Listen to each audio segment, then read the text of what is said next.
हरि कथा सुनाते हुए मैत्रेय जी बोले, हे विदुर, जय विजय को समझाने के पश्चात प्रभु ने उन्हें मृत्यु लोक पर गिरा दिया और प्रभु की इच्छा से 100 वर्ष तक दिति के गर्भ में पलते रहे।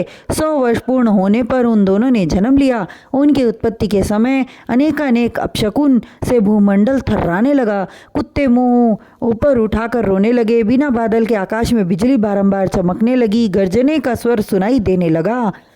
उस अपशगुन को देखकर ऋषि मुनि देवतागण एवं अन्य प्राणी भयभीत होने लगे। उन दोनों भाइयों में कलयुग के समस्त लक्षण विद्यमान थे।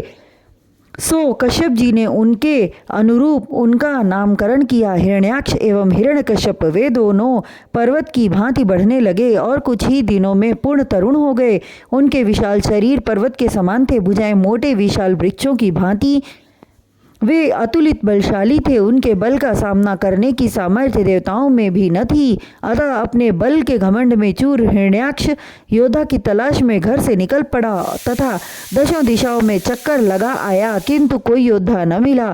तब उसने तीनों लोकों और 14 भुवनों का चक्कर लगाना आरंभ किया कि अचानक मार्ग में देवर्षि नारद आते हुए दिखाई दिए। हिरण्याक्ष उनके सम्मुख जा पहुंचा और प्रणाम करके बोला, हे देवर्षि, आप तो हर स्थानों पर स्वच्छंद आते जाते रहते हैं। उनकी आपकी दृष्टि में मुझसे युद्ध करने योग्य कोई योद्धा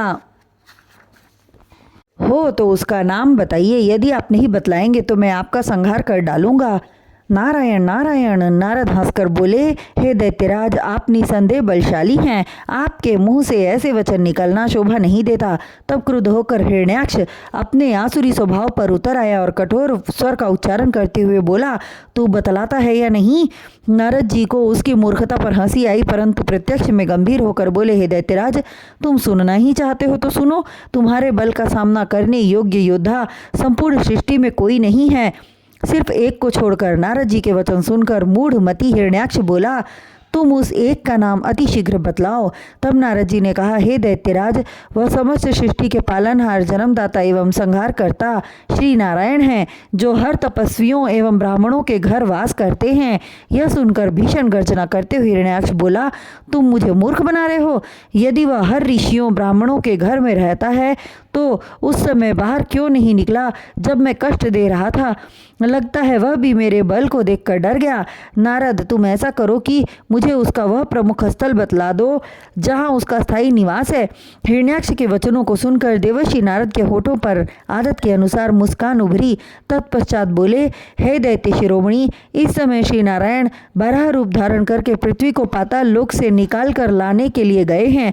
तुम पाताल लोक में जाओ, प्रभु तुम्हारी इच्छा अवश्य पूर्ण करेंगे। यह कहकर नारद जी नारायण नारायण की टेर लगाते हुए और करताल बजाते हुए आगे के लिए प्रस्थान कर गए।